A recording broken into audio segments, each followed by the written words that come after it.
And so if my wife's mood is less than optimal on any given day, then I am going to be suffering because of it. And so I'm always just timid around her instead of being attractive, masculine myself and being like, okay, well, you're in a bad mood. Oh, well, it's not going to ruin my day. I still love you anyway.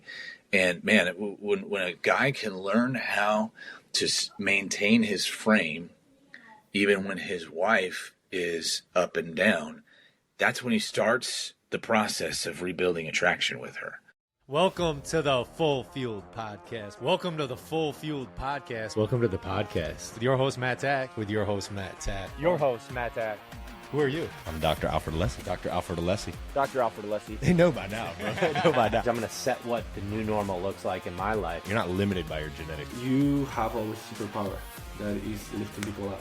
Dude, you look real. The only way we're going to get the word out is with you. Live full fueled. Live beyond limits, baby. Let's go.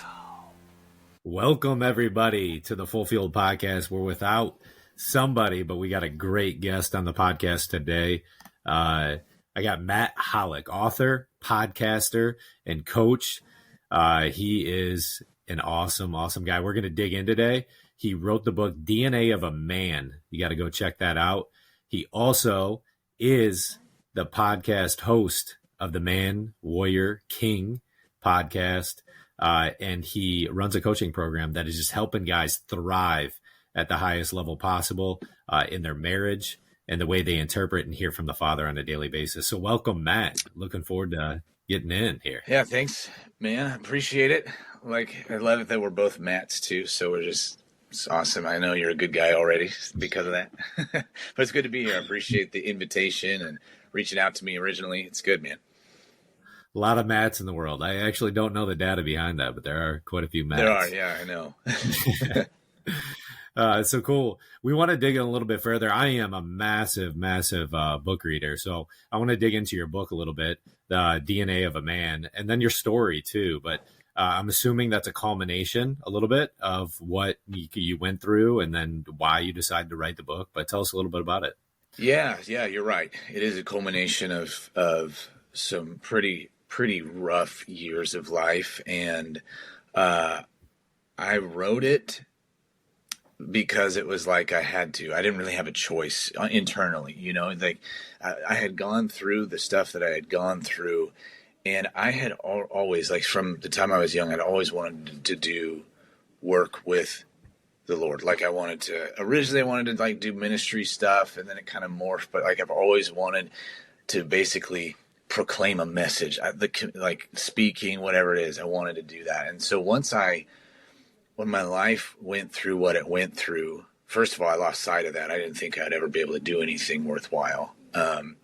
But once I made it through that, I was like, I could not find the help that I needed from Christian sources. I couldn't find it from books about marriage. I couldn't find it from, sermons about being a man or anything like that. They never seemed to scratch the itch that I had. They never seemed to go deep enough or just, they always seemed to miss something. And so I was like, there has got to be other guys out there who need what I needed, but can't find it also. And so that's where the book came from. I was like, there's a massive hole in church world that is not getting filled, and people are not actually truly getting their marriages helped, getting their internal world in order and all that. So that's where it came from. And I wouldn't want to go back through what I did, but at this point, I'm glad I have something to show for it now.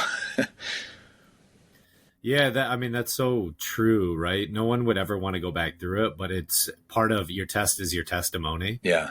And it's the refining of you. And it's what makes your story so cool. Yeah. And everybody's story, right? But we very rarely take that time to reflect. And then hardly anybody, right? You're probably in the 1% of the 1% that decides, hey, I'm going to write this thing out. That might be true, yeah. I heard from a pastor one time that the shortest pencil is longer than the longest memory.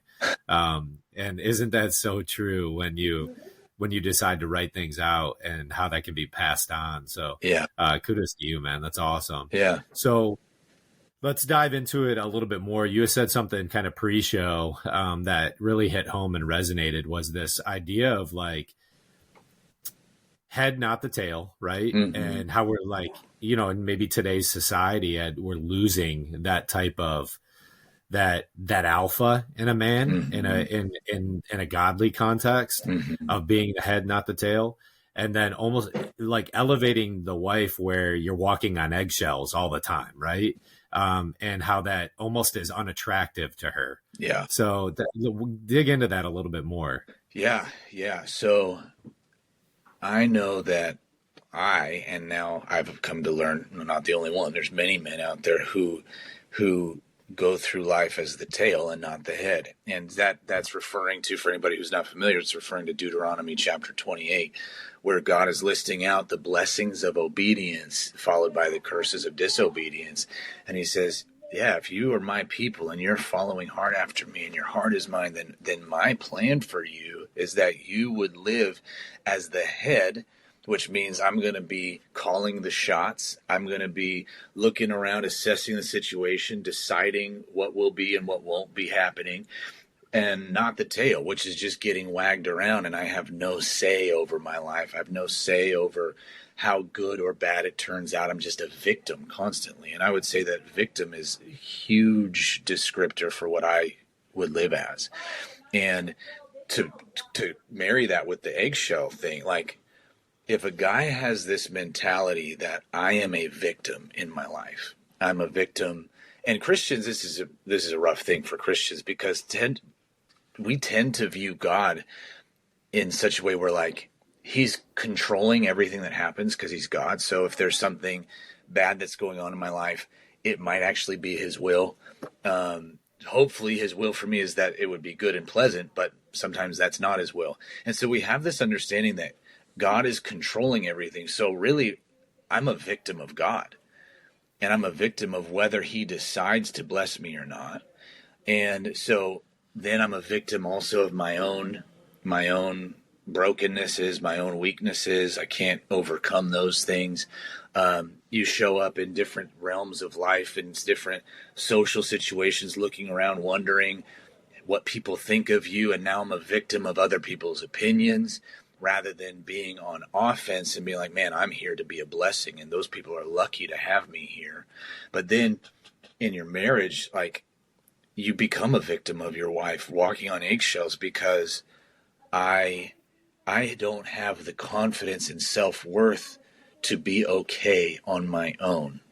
And so if my wife's mood is less than optimal on any given day, then I am going to be suffering because of it. And so I'm always just timid around her, instead of being attractive, masculine myself, and being like, okay, well, you're in a bad mood. Oh, well, it's not going to ruin my day. I still love you anyway. And man, when a guy can learn how to maintain his frame, even when his wife is up and down, that's when he starts the process of rebuilding attraction with her. And it's not always easy, but that it's like a requirement that so many of us don't get. That's so good. I went to a marriage retreat with my wife. It was something that like was on my radar that I wanted to do. I wanted to invest in my marriage. And there was this concept that was rolled out of when in the Bible, when God speaks that a man is ahead of the woman. In today's world, right, that we have this like very feminist mentality of, no, I got to be equal. I got to be majority or equal to.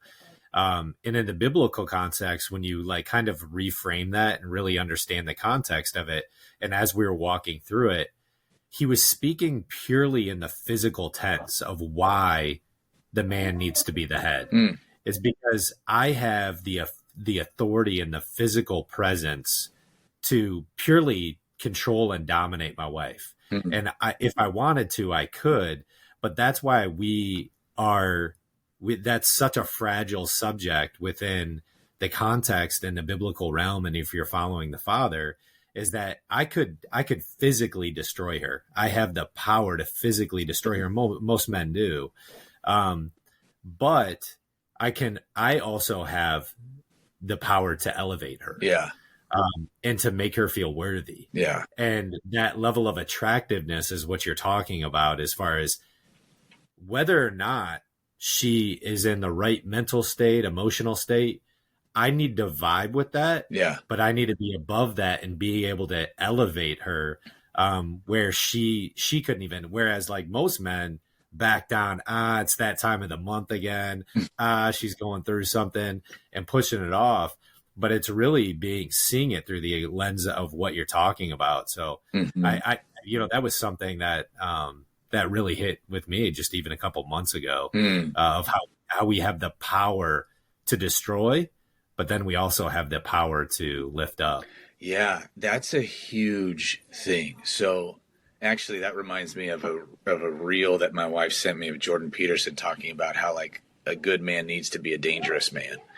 And then, because if he's not dangerous, then his goodness isn't actually a virtue. It's just weakness. Like, because he can't do anything mean to you anyway. So, there's no value in virtue if you have the ability to hurt somebody. You know what I mean? Like, so in order for the good that you have to matter, yeah, you do have to have that kind of strength and ability to do bad to somebody. And so the idea of headship and that ability to, yeah, if I wanted to hurt my wife, I could, but I'm not going to. If I can step into that awareness of myself, it changes the game. Because here's the problem with a lot of Christian men is that they actually have a self-perception that they suck, that they are just sinners saved by grace, and that's it. No, they don't amount to much more. Their righteousness is only as good as filthy rags. Like, I can't do anything of value. I can't do anything worthwhile. And so they have this perception that there's nothing good in me or about me. And some Christian men don't have that so much, but a lot do. Especially the ones that have been in church for years and years and years, growing up with this thinking like, okay, I can't take any glory for anything because nothing good, I can do nothing good and all of that. And so they have that about like that mindset in their theology. And then when you go to get married, you realize there's got to be something off here, because that whole theology and mindset is causing a horribly dysfunctional marriage. And I end up looking towards my wife to be the validator of whether or not something actually is good in me, instead of from a place of already knowing that I'm strong, already knowing that I'm worthy, already knowing that I have value. Then I have emotional surplus to be able to give to her, to pour out for her, to sacrifice for her. And one of the verses that just slammed me when I saw this for the first time was so eye-opening. It's in John chapter 13. And people often quote for marriage in the Bible, they quote Ephesians 5, which talks about husbands, love your wives the way Christ loved the church and gave himself up for her. And he washes her with water by his word. So that whole marriage passage really has some flavors of this place in John, where in John chapter 13, it's where Jesus washes the disciples' feet. And a lot of times people use, husbands washing their wife's feet, like somewhat metaphorically. Sometimes it's even literal. And my wife would never stand for it if I actually literally did that as an act of romance, just saying. But she would be like, no, this is super awkward and it's not sexy. So let's just keep it metaphorical.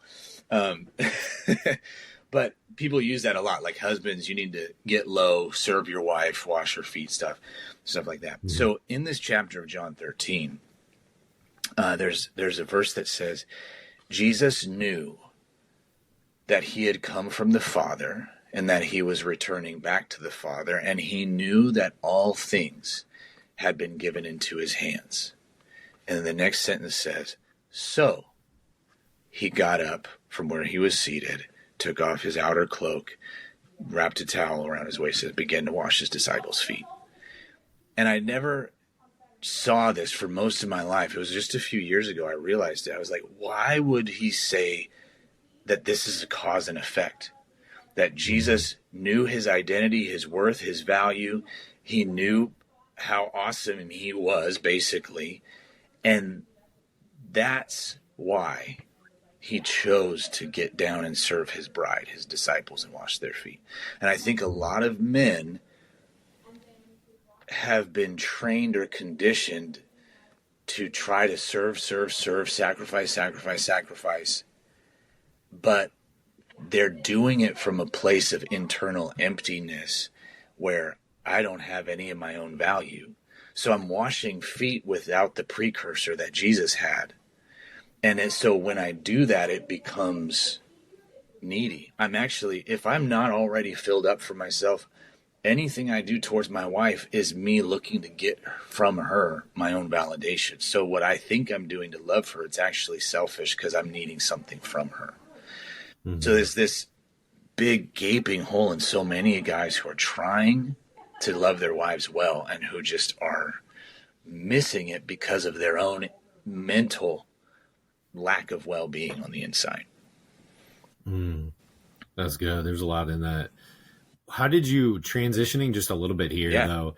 Yeah, I love the idea, what you were saying, A Good Man is a Dangerous Man by Jordan Peterson. And this idea of like building out the podcast and the coaching program, but man, warrior, king, and diving into the warrior piece and the king piece of that all. Yeah. So as a warrior, you know, the scripture says in one of the Corinthians, it says that Jesus leads us always in triumph. It doesn't say some of the time. And so as a warrior, obviously we wake up on any given day and we have any number of enemies that could possibly step into our battlefield that day, or that we faced yesterday and we know they're going to be there again today. And it's easy when you are lacking an awareness of the full power of the gospel. It's easy to begin to settle for those enemies just being a part of life. And maybe those are my health. Maybe those are my marriage. Maybe those are my money. Maybe it's the state of my kids and they're going off the track or whatever. Maybe it's whatever it is. Any of those enemies of life, we can tend to just begin to settle for them. And that is so stinking unbiblical. You look at God taking his people into the promised land. Their problems came when they didn't obey God by getting rid of all the enemies. They made peace with their enemies, and we tend to do that on a daily basis in our life. We're like, you know what, this is just part of life. Like we were also talking about off the air of guys just saying, well, I'm just getting older, so my body's just breaking down. I'm making peace with that enemy of decay instead of being like, no, I will settle for nothing that is not part of heaven. Because Jesus said, he told us that we were to pray like, God, your will be done on earth as it is in heaven. So let your kingdom come. And when it does, I want my life to look like it would if heaven were already here. But in order to get that, I have to be able to go to battle. I have to be able to fight for it. And so many of us have this thinking that, like I said earlier, like whatever happens in my life, it must just necessarily be God's will. So I don't fight because I'm under this deception that God wants my life to have these enemies taking up residence with me. So I have to learn what it means to actually fight for the win. And that requires all kinds of stuff, but it really, there's a couple of central things that it requires. One is that I stop letting my expectations for my life be determined by what's normal for people around me. And I stop letting my expectations be determined by how I feel. And I have to anchor my mentality and my beliefs in what God actually says. So for me in my journey, when I was going through health craziness that probably could have killed me,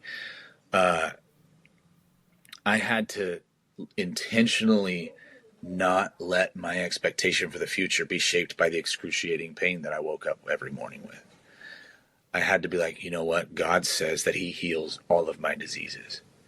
Mm-hmm. He says that Jesus bore my sicknesses and carried my infirmities.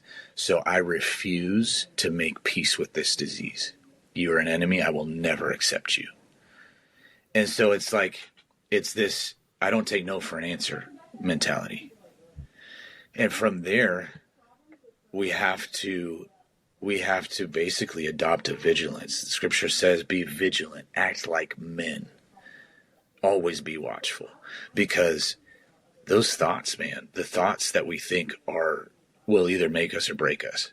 And so a warrior, first and foremost, I think he has to get his mindset right. That's so good. An imagery that I have of that is and I'll never understand this about football. And I know it varies with, are you a football fan? I am. I'm not like massive, but I'm a Niners fan. So Niners fan. Yeah. I'm not a massive football fan by any, but this is the analogy that kind of came across of like, when a team's up and they might be close, and the whole game they've been operating in a defensive scheme that worked, right? Yeah. They might be throwing some blitzes outside the line, they might be, but very rarely do they play zone defense and play way back. But at the end of the game, they're playing not to lose the game instead of play to win the game. Yeah. And so they'll play this prevent coverage and they'll get really far back and they'll be like, well, maybe we might not lose this game. We might just have it, right? Yeah. And that's life, right? Of a lot of people, it's like we don't stay with the, tricking them on their feet of staying with the blitz packages every once in a while or playing man-to-man. Yeah. Instead, we want to go to this zone, coverage that's just that's like a balloon that we're giving up 15, 20 yards. Yeah. And that is so much like that in life is that, we're playing not to lose the game now. So like, what does that look like? Totally. That's such a great analogy, man. I always like go back to like you play to win the game, right? Yeah. Like let's play your idea of like you play to win, right? I'm not playing to lose. Yeah. And I'm not playing to even almost potentially not lose. I'm playing to win. Right. And how are we winning in that capacity and seeing it through the lens, that biblical lens that you so eloquently just put it is just like that's it. Don't go to that zone coverage. Yeah. It's still continually blitz, still move forward where God's calling you and he has an intents and purposes in your life. Totally. It's so good. So good for so many men to hear and listen to that. Mm-hmm. Where now can, where do you want to direct people from here?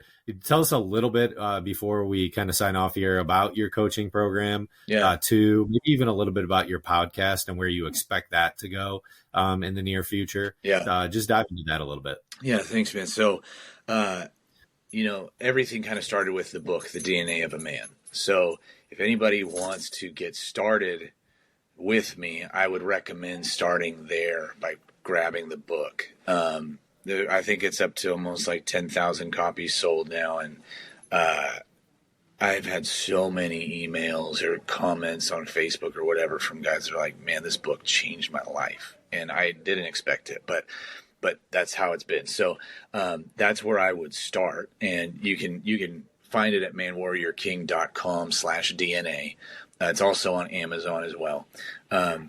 So that book is it's actually the first of a 3-part series. I'm gonna be writing the DNA of a warrior and also the DNA of a king too. But I would start with that. On my website, manwarriorking.com, you'll find a lot of other things too. You'll find coaching information. I do one-on-one coaching with guys. A lot of times they have read my book and they're like, okay, I really need more of this, so I need to get in touch with Matt. And so we will go through a process of mindset renewal, because Romans 12 says you get transformed by renewing your mind. So we'll go through that process and begin to eradicate stupid lies that we're believing and begin to see, okay, I've got to think according to how God thinks. And we go from that into tapping into your desires that maybe watered down over the years. You've ignored them, pushed them out, whatever. We want to awaken these different desires for what you want to see happen in your life. And then we go into reviving your marriage. If you're a married guy, which most of the guys who work with me are, but even if not, like there's other stuff we can do. But for the most part, it's like, yeah, my marriage has been really, really painful and I need some kind of help. I haven't found it in the church. I haven't found it from Christian books, whatever. So we end up going into all of that and help you learn how to rebuild attraction in your marriage. So I do that with one-on-one with guys. Every now and then, a few times a year, I offer a group intensive where I take a group of guys through that process as well. But there's other courses and things that I have on my website too. And yeah, like you said, the podcast is another good starting place too for me. So the book and the podcast, it's the Man Warrior King podcast. I'm up to almost 90 episodes now, and the plan for that in the future is to keep building it. I plan to start getting some sponsors going and stuff, and to really get the word out there about it. I have not yet focused on double purposing it for YouTube, but I'm going to be building a YouTube presence there and building that out. So eventually you'll be able to find the full built out YouTube channel as well. So going big places. I love it, man. And then what are your social handles? Yeah, it's on Instagram, it's just Man Warrior King. On X, it's Man Warrior King 1. And then that's really the two biggest places. I'm on Facebook as well. You can find me at Man Warrior King too.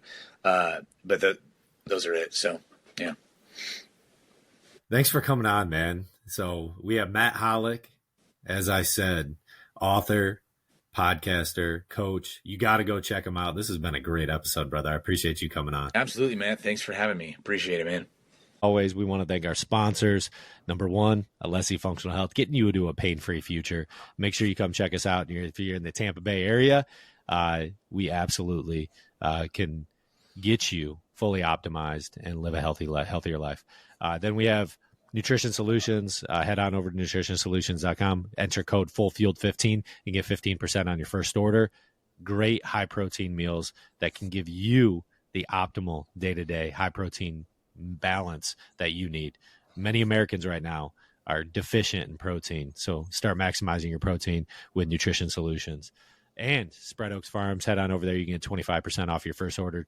Beef, top-notch beef, directly delivered to your doorstep on ice.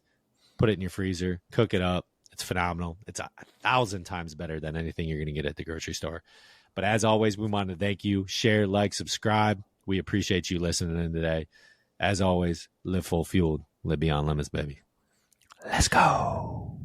Welcome to the Full Fueled Podcast. I'm going to set what the new normal looks like in my life. You're not limited by your genetics. You have a superpower that is lifting people up. So unfortunately, most businesses aren't going to use the highest quality ingredients. What's your approach? He's jacked. I know he's jacked. That's why I'm asking him. I don't think he lifts. Yeah. Consistency in everything that we do that really compounds. Only way we're going to get the word out is with you. Live full fueled, live beyond limits, baby. Let's go.